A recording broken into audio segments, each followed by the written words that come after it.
कधी कधी आपल्याला वाटतं मी इतका प्रयत्न करतोय तरीही काहीच बदलत नाही. पण मित्रांनो, मोठं झाड सुद्धा एक छोट्याशा बीपासून सुरू होतं. एका गावात दोन मित्र होते, रोहन आणि समीर. दोघांचंही स्वप्न होतं मोठं काहीतरी करण्याचं.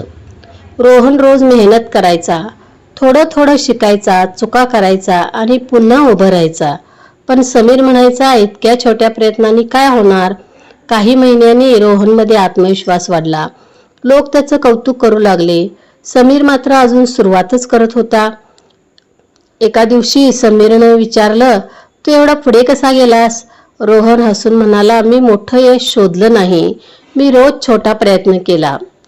यावरून असं कळतं की यश एका दिवसात मिळत नाही, पण रोजचा छोटासा प्रयत्न एक दिवस मोठा बदल घडवतो. मग आजच एक छोटं पाऊल टाका, कारण उद्याचं मोठं यश आजच्या छोट्या प्रयत्नातूनच सुरू होतं.